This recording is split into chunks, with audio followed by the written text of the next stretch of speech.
Good afternoon and welcome back from that quick power break.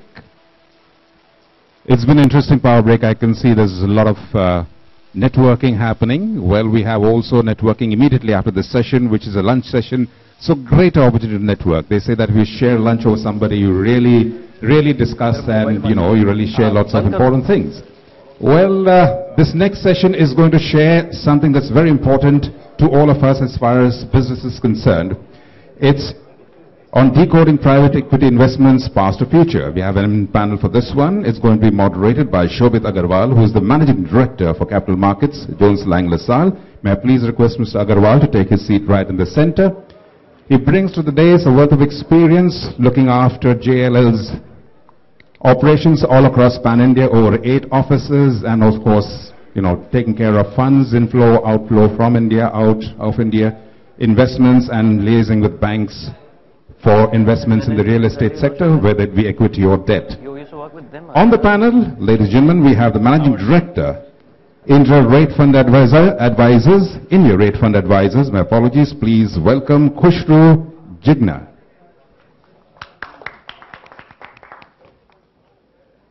Joining Mr. Jijina, we have the Managing Partner of Brookfield Financial, Pawan Swamy.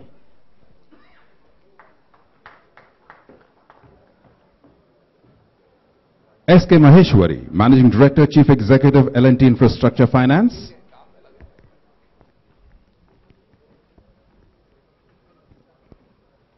Ashish Singh, Managing Director, Head of India, Principal Finance Real Estate, Standard Chartered Bank. Subhash Bedi, Managing Director, RedFort Capital Advisors. And rounding out the panel, Managing Director, Xander Advisors India Private Limited, Vishal Kumar.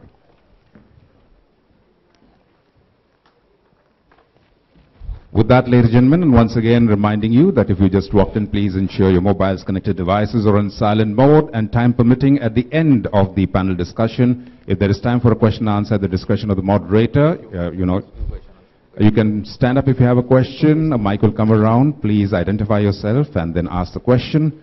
With that, we're a little behind time, and of course the same stipulation applies. A few minutes before the end, a bell will ring, advising all that's time to share. Well, later on with that, it's time to hand you over to Managing Director of Capital Markets, JLL, Shobhit Agarwal. Sir. Thank you. I'd like to begin by thanking all my fellow panelists for being here, and all of you, ladies and gentlemen, for taking out the time. We have a very distinguished panel, and very interesting panel from different experiences and different sort of walks of life. We have Mr. Maheshwari, who's looking after debt in L&T Financial for last 7 years. We have Vishal on my extreme right, who's raised and deployed over $2 billion, headquartered out of Delhi. He has many distinguished LPs in his funds. We have Ashish, extreme right here, looking after the prop book of Standard Chartered Bank. It's an endless book in that sense, very institutional money. We also have Khushru on my left. They have raised over $2 billion, 5,000 crores last year in the last 12 months, divested over 1,000 crores. And apart from that, he also doubles up for family office, needs no introduction with Piramal's, probably one of the largest family offices in the country. Pawan is from Brookfield, does a lot of investment banking. He's been an ex-colleague with us in JLL. Probably sees a lot of transactions through, engaged with some of the key transactions in India. And Subhash on my extreme left, from RedFort Capital, again, I think raised over $1 billion plus, currently in the fundraising mode on a dollar fund. So we have a wide variety, and I've been given the task of decoding real estate private equity in 1 hour. I think all of us have been trying to decode it for last 7-8 years. I'm not sure how successful we are. Let's find out. Before I was coming in, and I just wanted to review to say what has been the marketscape, and I'll just set the base. 2005 is when private equity was allowed in Indian real estate.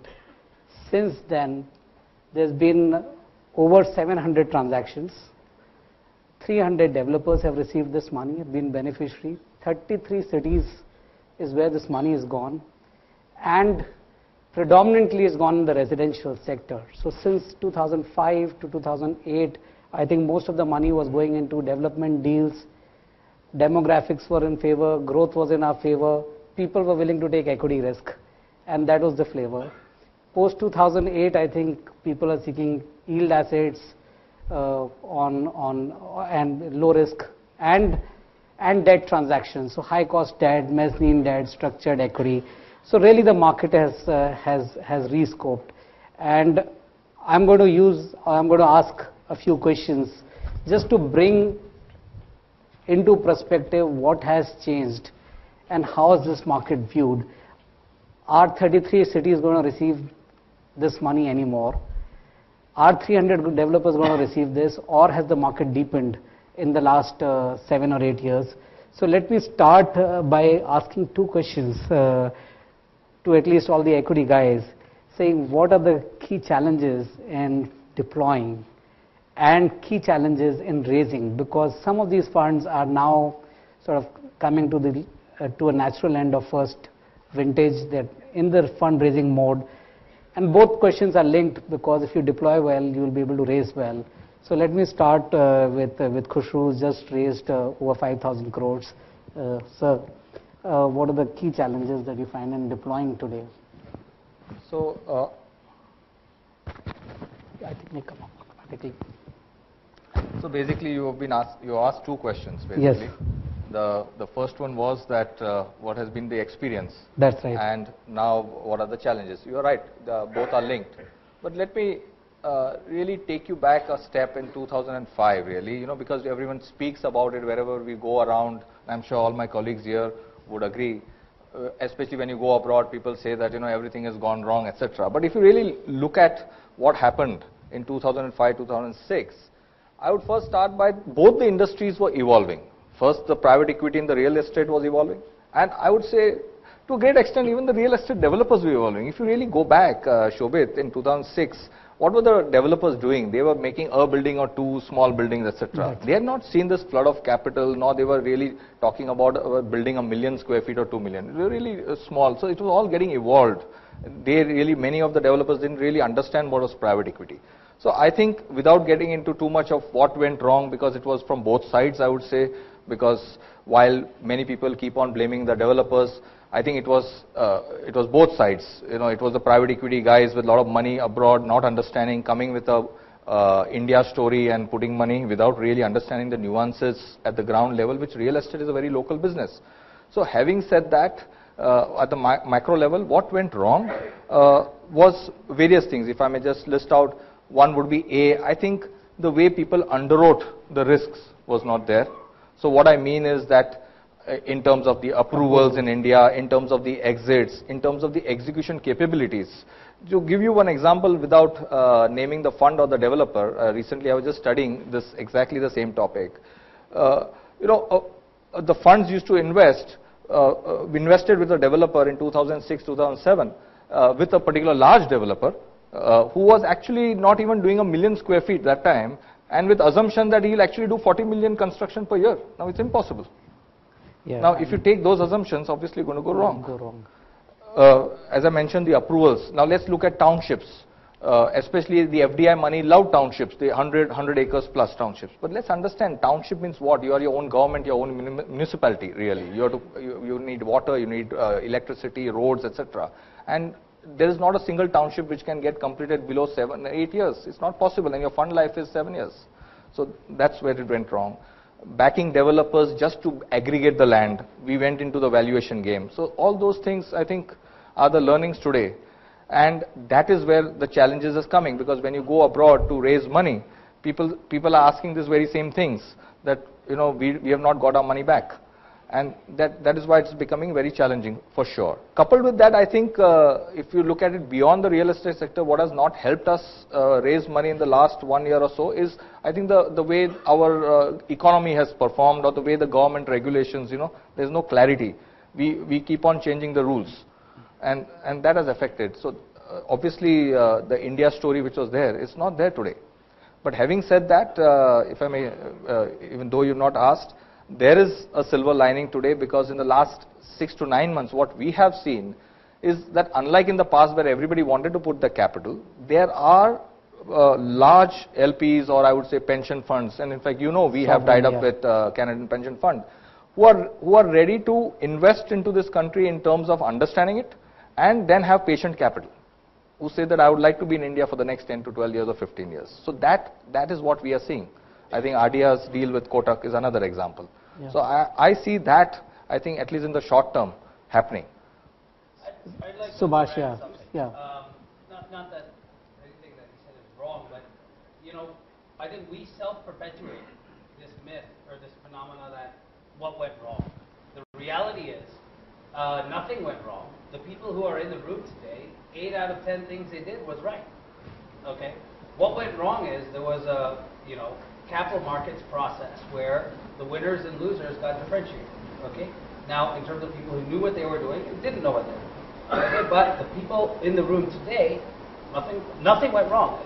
Globally, 8 out of 10 decisions is the right decision. Is a winning strategy. So I think we, as an industry, don't do ourselves justice when talking with the rest of the world. That when we start talking about what went wrong.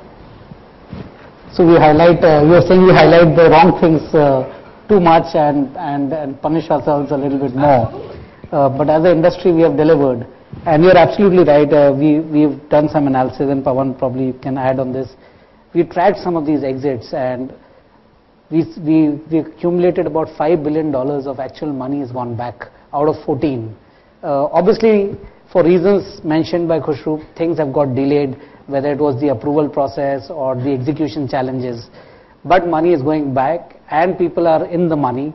A lot of people are in the money. So obviously, I guess people who are in the money stay quiet. People who lose are screaming around, is what Subhash is saying. But it's a mixed bag. So India has delivered, and I think if you have to look at it more constructively, there are deals in the money, is what I hear both Subhash and Khushru saying. What about you, Vishal? You've invested $2 billion. What's your experience on this? I think I kind of agree with Subhash that at least I've seen a lot of deals, not just from our side, but even from other investors, which have done quite well, and a few quite silly ones also, to be frank. But I agree that there's a lot of skepticism and negative sentiment in foreign investors as far as the Indian real estate investment space is concerned. That's also because we have not seen the end game yet. You know, we are just I don't think any one of us expected to deliver returns within a 3 to 4 year period, and it's just been what 8 years. 8 years, yeah. So I think the answer is still about 4 or 5 years away. Once the first set of funds which are raised between 2005 and maybe 2008 get exited, that's when we'll learn, and hopefully we'll have an upcycle in the middle, and things will be better. So you're saying jury's not yet out? I don't think there's so it's too early to judge. Yeah. Ashish, you have some patient money using the balance sheet of the bank. How are you seeing it different to equity investors who have shelf life in that sense? Sure. So to an extent, I'm in a little bit enviable position that I don't have to go out and raise money. But then my investor is my bank, really, and any investor is today much more demanding than probably investors were about 2005 or 2006.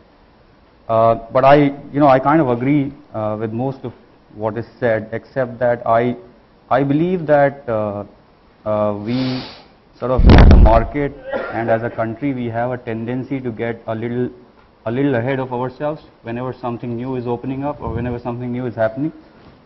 To an extent, it was excessive positivity that in hindsight you could say is also to blame somewhat.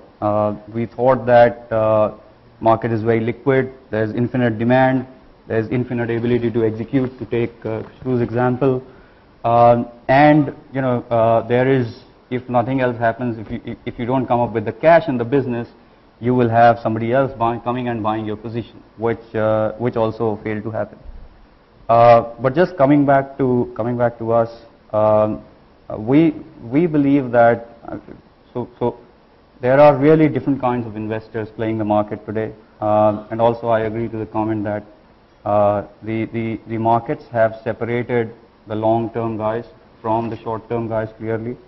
And it's the long-term guys who are pushing forth, who are able to raise money because they've set up a track record and so on and so forth.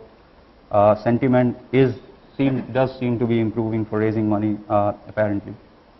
But as a proprietary investor, what we are sort of focused around is, and we've had the advantage of learning from others' experience as well as our own experience, is so for me, I think the first and foremost thing that when we look at deploying money is the partner quality. We are buyers for all types of risks, including the structured space as well as the equity space. We're selective more in terms of partners. Other than that, we sort of believe that partner quality and alignment of interest with the partner, very strong alignment of interest with the partner, are key to making money in this market. I believe most developers make money sooner or later in most of the stuff that they do. So that's where we are focused. But I believe that I also believe that there is significant amount of money that's come in and is going to continue to come into this market. What sort of worries me is the depth and width of the market, whether there are enough investable opportunities for everyone. What also worries me is the sort of some of the fundamental factors. So we can talk about doing a good investment, making a good exit, etc., etc. But the real value is really created when a building is built and sold or leased or whatever. So how much of that is really happening? Underlying the linkages with the underlying economy, linkages with the inflation and the interest rate environment. So all these things are really. So if I summarize, your concern is there's more liquidity than investable grade projects today. Yeah, and that's sort of worrying you. we could get into that situation again very soon. If not sort of. Pawan, would you agree to say that there are more dollars chasing fewer projects in terms of quality projects? I think it's important to kind of classify that from an asset class standpoint. The current dry market in the market for doing development deals is close to about $3.5 billion. Most of that is mezzanine / structured debt. Developers are now wanting to move away and trying to get preferred equity / equity kind of transactions. And there's a lot of money, core money chasing assets. So, I agree with Ashish that I think there's an issue in terms of depth in the market for sure. Because there's just a lot more money chasing quality assets than there are assets that are getting built out. The issue really is there's probably maybe 2 or 3 people I can count on my finger who are giving equity money for building out greenfield office. So that effectively means from a long-term standpoint, there's going to be very little non-starter office, if I may wish to say so, 4 or 5 years down the line. And all of this money which is sitting on the sidelines wanting to buy income-producing office is going to struggle effectively, and I think that's what's going to happen. Okay. Moving on, we've spoken a lot on equity. We also have the honor of having Mr. Maheshwari, who's doing senior secured debt. How are you seeing the markets? I think you entered the market, exited, entered again. So I'm assuming you're getting fond of real estate once more from an L&T perspective. How are you seeing the demand for debt? So first I will correct a perspective. We look at debt, equity and mezz. We look at all. All three, okay. All three. And at 40,000 crores of asset base, we have about 15% appetite for that. For that. And so we entered that segment, we withdrew out of it completely, and we are entering back again. The issues that we really are more concerned, I think I second one of the point, is that we do see more money probably chasing fewer good projects. There are a lot of projects, but there are fewer good projects, good developers. And the demonstration of that comes in, we see the private equity group investors actually competing with each other on governance. And forget about valuations. Yes, valuations also they're the thing.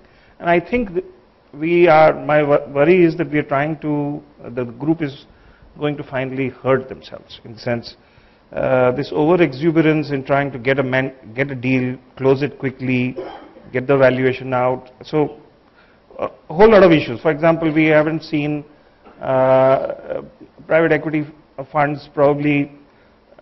So we like to see consortiums of private equity in a group, because we believe that if there's more than one consortium in a development, then I think it's good, because there are two people actually looking at risk. And we look at the credentials of the funds for the reasons that was mentioned, whether they are long funds and they have the appetite to stay through, should there be a challenge. Because when we are willing to commit money, our balance sheets, we can support 10-year, 15-year money. And there are very few investors in the market who have that kind of appetite. So we do like to see that there are people who are in a position to hold on long if required. We are happy to get paid out on debt even earlier if the project is getting closed earlier. What we are seeing is that many times in land valuations, investors are overvaluing the asset, the land, and giving that benefit to the developer.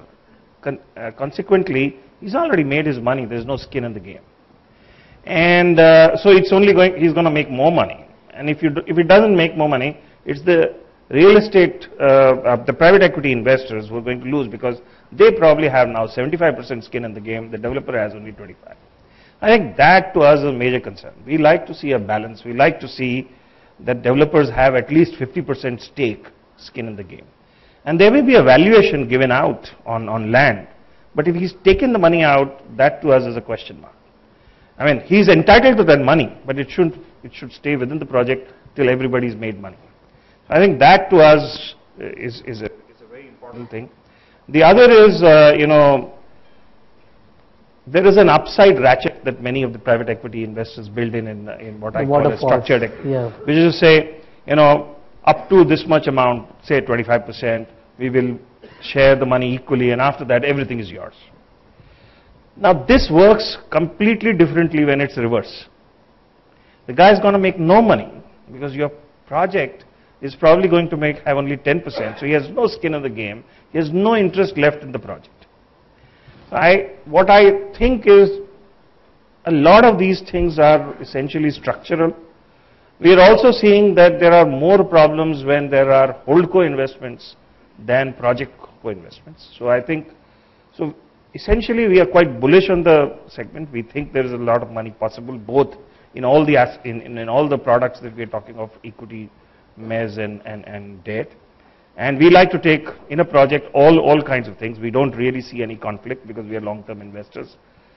And essentially we like to see that besides a very good developer with a track record, etc., we are also looking at the fact that the structures, there's skin in the game, and the developer has an interest and in staying through, or he loses something if he doesn't deliver for the private equity investors. Thank you. I'm actually missing a developer on board. I guess if he was here, he would give his wish list out. We're getting a big wish list from debt and equity, but I'll let Khushru sort of react to this to say, are they really are they letting the developers sort of walk away with money? I think the underwriting that's changed from 2006 to 2012, 13, the new vintages, is very much focused on the fact that developer has to make money to the end, and he has to stay in the project. I think this is thing of the past where developers took their money and went home, and funds were left with the project, perhaps with no equity in the business, or not enough money in the business. Just to interject there, so we can see even in the private equity there are a lot of people who don't fall for this. The guys who actually stay away from a project if they feel it's not structured well, or the guy is taking the skin of the game. But there are others who actually step in, and then there's dissonance there, because they end up losing. So I think that's the issue. Pawan, are you seeing the same sort of underwriting being done now? Well, I think I have to be a little bit more optimistic like you, Shobhit. I think a lot of the debt underwriting that's happening currently, and I'll put it in both the separate buckets. I think a lot of the debt underwriting that's happening currently, and the reason why so much money has been raised for debt, has been because I think a lot of the projects for which money was given, say 3-4 years back, haven't got their approvals. Today are fully approved and they're ready to kick off. So they are better quality risks that you may underwrite. Risk-adjusted projects. Risk-adjusted at this point in time, right? The returns continue to be anywhere between, if you're an NBFC, from 18% up to 22%. So I think, you know, that's one part of the story. On the equity side, you know, I think I kind of, you know, there were situations where, you know, things used to happen exactly like you did. But I think now we're and you know, probably Subhash and Vishal will you know, support me on this. Is I think they're now aligning themselves to make sure that the developer makes enough money. Because one of the key points is, you know, how much money, what's left in the game for him after he's paid out the entire money. I think that's becoming a significant piece for them to you know, underwrite the transaction. And the other thing is like Khushru talked about, execution. I think that's become one of the most important things. Yeah, I would say backward looking, I think I don't disagree with what you said, what happened you know, 5 years ago. I think we all have learned, and everybody's made mistakes. If somebody says they haven't made mistakes in this market, they're lying. But I think that as we look forward, I think two things will happen. One, in the last 12 months, a significant amount of debt money has been raised for the market. And yes, I think that the number of investable projects where people are looking at, because today, if you ask me, investors want the best of both worlds. They want to take zero risk, yet they want 22% returns. To my developer friends out there in the room, if there are any, I think everybody's now understood in the development community what the hell a 20% annualized return is. That's a lot of money. Okay, that's a very, very high cost capital in a project with minimal risks. Okay, and I would suspect with that, because now the pendulum's gone the total other way, that everybody wants 20+% returns. I don't want any risk. I want residential self-exiting. I think interest rates are going to go down. I mean, a significant amount of capital has come in, both in India and from abroad. And with them competing for deals, I think the rates have to come down. Either that or money will start going back to investors because they won't be able to deploy it. So I fully agree, actually. Yeah. In fact, two, now for the equity investors, okay, and now let me caveat. We I would say, are about 60% equity investors, 40% debt. On the equity side, I can tell you to deliver the returns that everybody's telling their investors they're going to deliver, you have to take risks. Okay? There's no choice. Okay? Which means you are a land buyer. Okay? And I think what the industry is missing, okay, is that if private equity firms are actually going to deploy equity, okay, not debt, then they better have capabilities, okay, to buy land. Otherwise, we're just fooling ourselves. Yep. So that's I would totally agree with Subhash. In fact, the earlier remark which he made, that people who have made money are in the room. In fact, that is exactly the point today why debt is today there, because the industry of private equity or debt, if I may call it, has consolidated. There are very few players as we speak today, because I do both debt and equity. And I agree with him. In fact, I've always said this internally, that how long will this debt at 22% last? It's not going to last forever. And as Subhash rightly said, is ultimately going to go back to private equity. And actually take your point on land acquisition. This is exactly what at least we feel that we differentiate ourselves, because we have, I believe, in the group knowledge of the development sector. And that's why we give a lot of importance to approvals. As you know, I myself, before coming to Indiareit, was running Piramal Realty and was actually doing the approval processes. So it's very important really to understand the nuances of approvals. And again, they are very different from each city, each micro market. So this is going to be the key for the success of private equity. What Mr. Maheshwari mentioned, I think it's absolutely, you cannot compromise on it. Developer quality in terms of alignment, I think it's absolutely a must. And That's where I think sitting in the room, whoever has made the money, is because of that really, because you have aligned it, you took the right execution risk, etc., etc. Really. So but the point that you're trying to make is really not really necessarily the interest rates alone coming down, but actually risk premium coming down. Yes, absolutely. Not necessarily the risk going away. The risks are Risks there, absolutely. but the risk premium that you've been able to get away with is actually, you expect that to compress. Yes. Yeah, and then the question is the capabilities of the financial firms to actually understand what risk premium they're taking. Sure. Right? Yeah. Because that's the key. Absolutely. Risk premium sounds like a fancy word, right? But what does that mean? Sure. So what I hear from all of you is saying that the industry is maturing both on the buy side and sell side, which means in the developer side, there's a differential between men and boys. On the private equity side, from 120 funds now or operative asset management companies, we're down to about 20-25. So these are people who've stayed on, they have demonstrated exits, and they're committed to that business. That means they're raising new money, so they're growing themselves.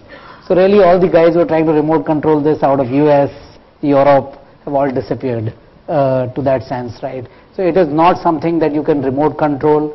You have to asset manage properly.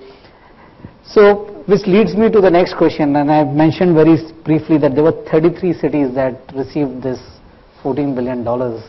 I'm just going to start from my left and go to the right. Are these guys going to go to 33 cities or even 5 is my question. I think it's getting consolidated to Delhi, Bombay and Bangalore, but I'll let's hear Subhash saying tier 2, tier 3 cities, are they going to get any more money? I think 33 is impossible.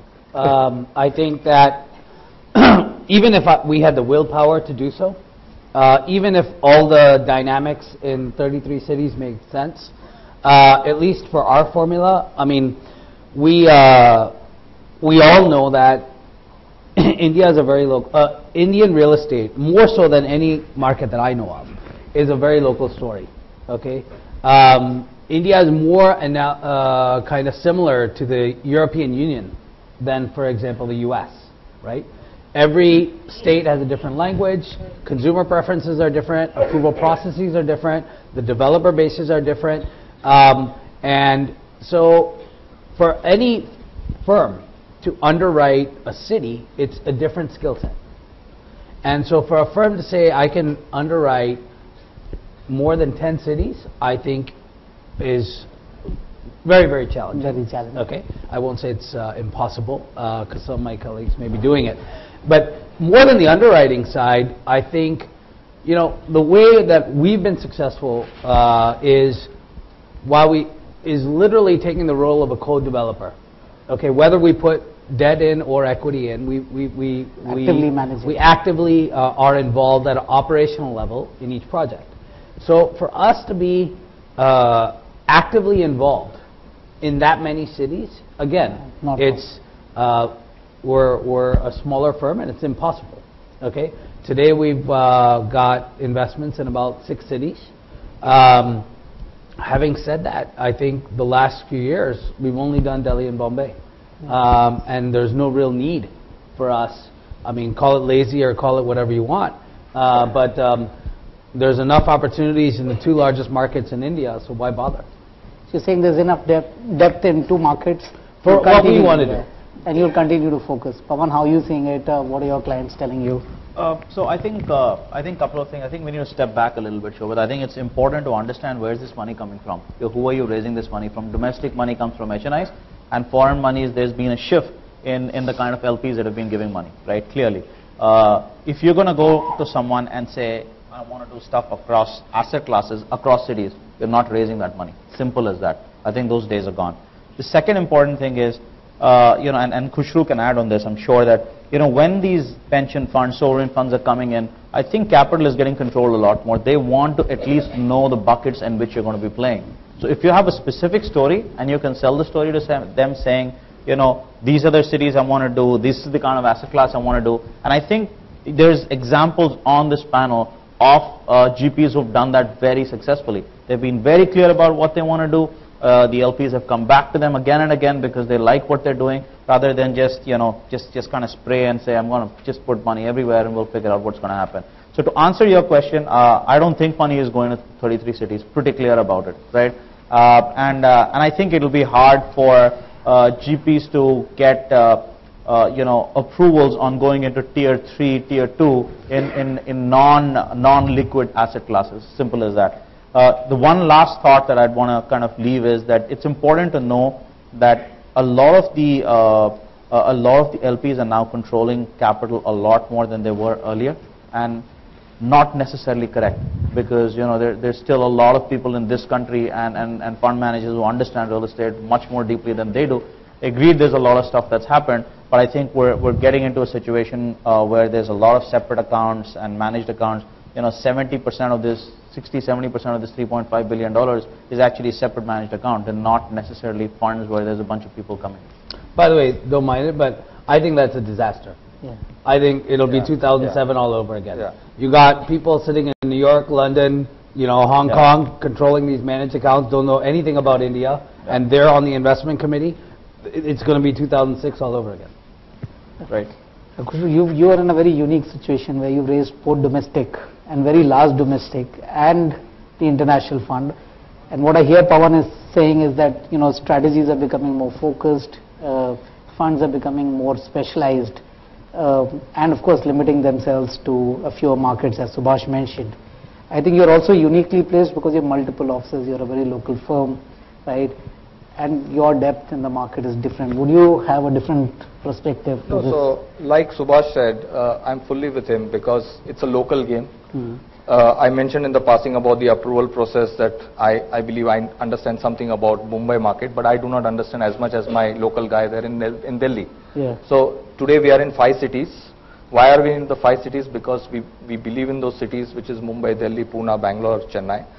But we cannot go to the 6th city unless we really understand that micro market is really a local game, as Subhash said. I fully agree with him.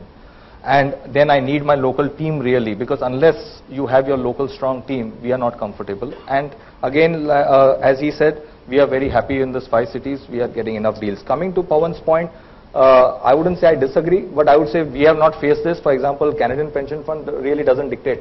They just left it totally to us, and that's what it should be. The reason why they have come is because of the credibility of the partner and the knowledge of the partner. And your judgment, of course. Yes, they like your judgment. So we haven't seen this. I think the point I was trying to make more was that you got to be in a specific box of what you want to do with them, rather than them controlling capital. What I didn't mean was they're not going to take calls on your investment decision or whatever, but they want to agree with you what you want to do with them upfront, so there's line of sight. But the more important thing is what, as Subhash also is saying and what I'm saying, is that really is the local game. So you, as long as you're comfortable in that micro market, you should be there. Otherwise, you shouldn't really put your money. Vishal? Fortunately or unfortunately, we've made investments about 12, 13 cities. So some of them smaller cities also. And surprisingly, some of those investments have done really well. But the only thing that I can say that we have learned is that smaller cities are not big enough for the kind of projects that we can invest in. I mean, a city like Jaipur cannot take a 200-acre township and finish it and sell it off in 5 years. A city like Chandigarh, for example, is just not big enough for a 200-acre township to finish within a. There are not enough people who have that much of money to buy that much of unit and pay for it, etc., etc. I mean, I'm talking about residential. If we talk about commercial, you can completely forget about it. So at the end of the day, if billions of dollars have to be invested in India, they have to be invested in markets which are large enough to absorb that kind of product, where consumers are there to absorb that kind of product. And it's always going to be, at least for the foreseeable future, those 6, 7 cities which we are all investing in. The other thing is that earlier there was too much competition. So, if a firm like us who was very focused on making sure, for example, that the developers have skin in the game, that the land is clear, markets are good, there's not too much of competition around your site, did not have a choice but to go to a smaller city.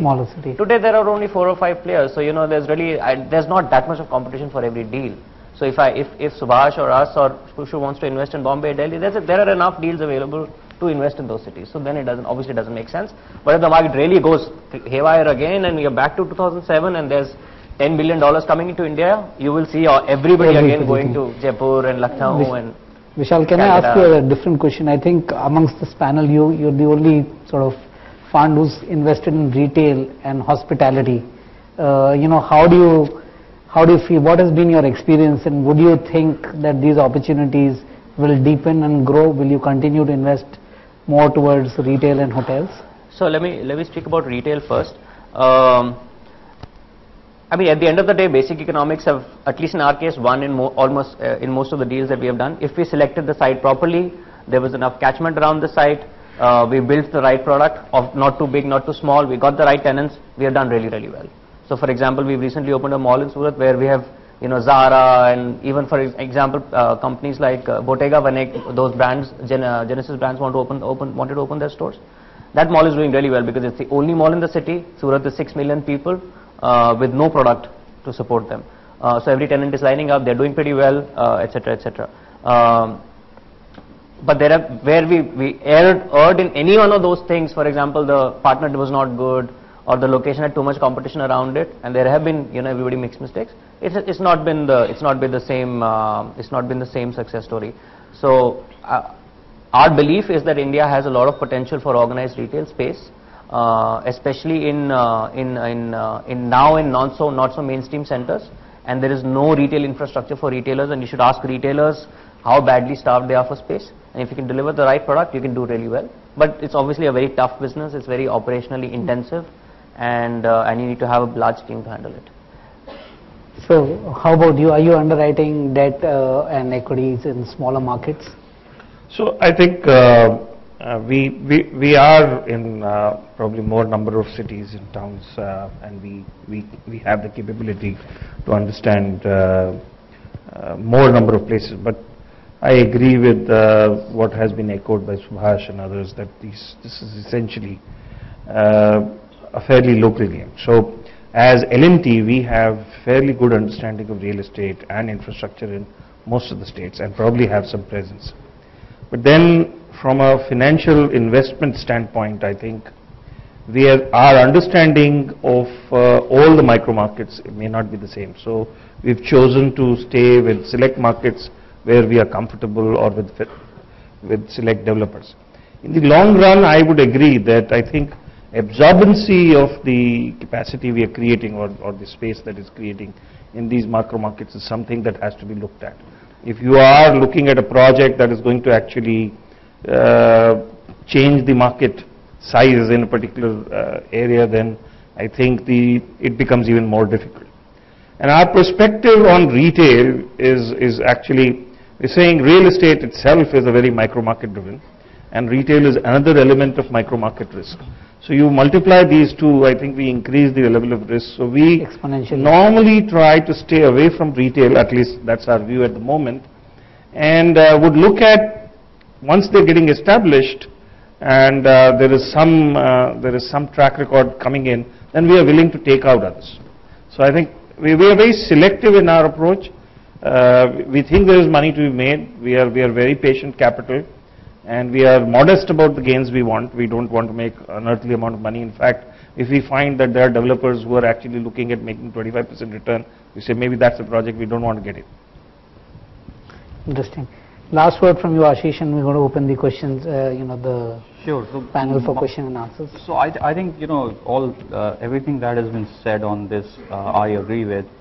I just want to add that for a little more geographical diversification and probably a little more opportunistic return, we would definitely not like to spread ourselves thin. It's enough to know 5-6 markets at one point in time, continuously be plugged into those markets, understand those markets, know what you're doing, what you're not doing, etc. So in terms of just risk reward, the risk is just disproportionate to the reward in going to more than. So I think Subhash was perhaps being generous when he said 10 cities. For us, it's probably 5, 6, 7. Good. Guys, 1 or 2 questions. I think we've run short of time as always. The interesting topic, we couldn't decode it in 1 hour. But yes. We haven't decoded in 6 years. 6 years. Yeah, so it's a tough topic, but yes, we'll take 1 or 2 questions. Please. We'll have to make it brief, sir. My apologies. I'll get the mic around. Can we have the mic quickly? And if anybody has a second question, put your hand up right now, because thank you, sir. Mic coming. I'll to be just quick. A number of questions, but I ask only one. I've been asked more and more questions about corruption. About some of you are excellent, and I understand you don't necessarily follow all those practices you have followed elsewhere. One, how do you deal with the issue of corruption at the developmental plans, for example? How do you get through them? Acquisition of land is only one aspect of it. But constantly I'm being asked, because Foreign Corrupt Practices Act in the US, Bribery Act is so stringent, I do not know how much sensitivity exists, and I agree therefore that out of 33 cities, only 2 or 3 cities are a little much more sensitivity to this issue. But how do you look at this, and what do you respond to your investors? Or if I have to answer those questions, how can I be a little more optimistic and say something? Thank you. I guess Subhash is going to I've been answering that for 8 years. Look, as far as corruption goes, there's two things. One is, first of all, the question of black money. I think for the most part, we all either build residential projects or we build office spaces that we then rent and sell. In both scenarios, when we're building residential projects, there's mortgages, okay, and the mortgage market essentially has taken a lot of black money out of the system over the last 10 years when it comes to just selling flats, right? So that's one element of it. Same way when you sell a building, you're selling a building and you're selling it for at least $100 million. Again, there's no cash element there. As far as approvals go, I think that's overrated. Okay, what we say, right, is that look, when we are a joint venture partner in each project. There's a developer on the other side of the table, and in the list of we have certain responsibilities with each project. Amongst the responsibilities of the developer side is approvals. How and when, how he gets approvals, I mean, that's his responsibility. It's outside of the SPV, and that's just his job. Now, having said that, if we know an investor better, I call them out and say, look, I was an investor in Chicago. It's the same thing in Chicago. It's the same thing in New York. It's the same thing in San Francisco. So I think people just want to check the box, okay, that yes, these guys are aware of it and foreign corrupt practices is not an issue. Having said that, the same U.S. firms that they're investing in deal with it the exact same way, because real estate across the world is the same. I think I understand where you come from, and I think the only thing that now what is happening is, because recently a judgment has come that private equity fund has been made liable. It was a case of an antitrust, so aiding and abetting or not doing enough due diligence, and some of those liabilities are coming up. Going into a little more detail than what normally is, I'm not going to extend this discussion, but the liability has become a major issue. Grand Cayman Court awarded $111 million to each director for not going sufficiently into the detail. Same decision was followed in Delaware. So, and I have seen several activist investors now coming up. Right now we are handling the litigation where directors are expected to go much more than what they were usually expected to go. But I take your point. Yeah, Nishit, you're 100% right, and China has a number of these issues. Again, sorry to my developer friends in the room. The only solution we've come up with is to put that if they violate the Foreign Corrupt Practices Act, it's all on them. It's not their fault. So I guess one more minute from the being real. So, Nishit, can I just add a word here? So, and I've also been asked this question for 8 years now. Yeah, 8 years, and at least my answer has been very, very simple. In any project or company that we have invested in, there cannot be an iota of corruption. We tell it to our partners from the day we invest till the day we exit. If they cannot get approvals because they have to pay cash, let it be. And I can tell you that there have been a couple of projects where we have ourselves gotten our approvals without paying a single rupee of cash.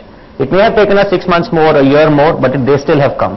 As long as you follow the rules, and in 1 or 2 cases we got delayed, we went to the court, got relief, and we got our approvals. So I'm not saying it's not easy. Of course, it is a very tough method, but I don't think it cannot be not done. So you just have to put your foot down and say that even if the way is harder, I still have to follow it.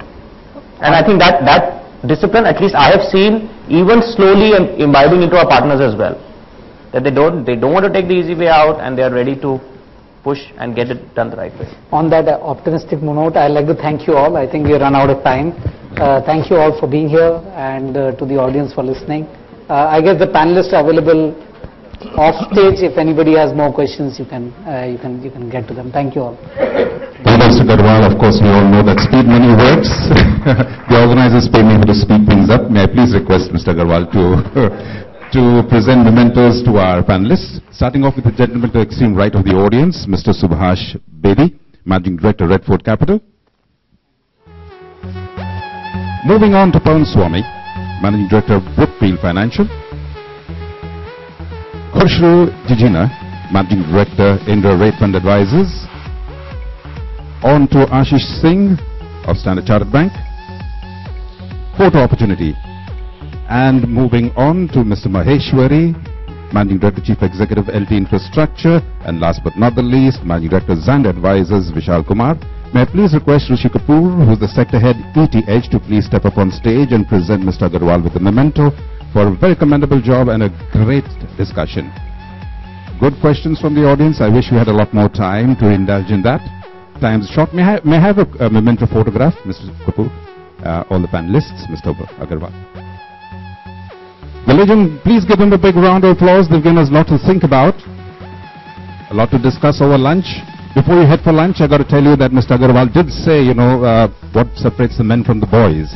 Generally, what separates the men from the boys is the price of their toys. And for those of you interested in really expensive toys, one of our luxury car partners who have a new establishment in Prabhadevi, Porsche, is willing to give you a Porsche free for a day. So all you got to do is go to the Porsche counter, which is in the foyer area. Make sure that you give your card. They will have a lucky draw at the end of the day. And if you're the lucky person, that Porsche is yours, albeit for 24 hours. Well, ladies and gentlemen, before you head for lunch, just to remind you, we'll have a shorter lunch break. We'll see you back 40 minutes from now for the next discussion, which is on capital markets. Once again, the game changer. So, ladies and gentlemen, we'll see you back in 40 minutes. Enjoy your lunch. Bon appetit. Thank you.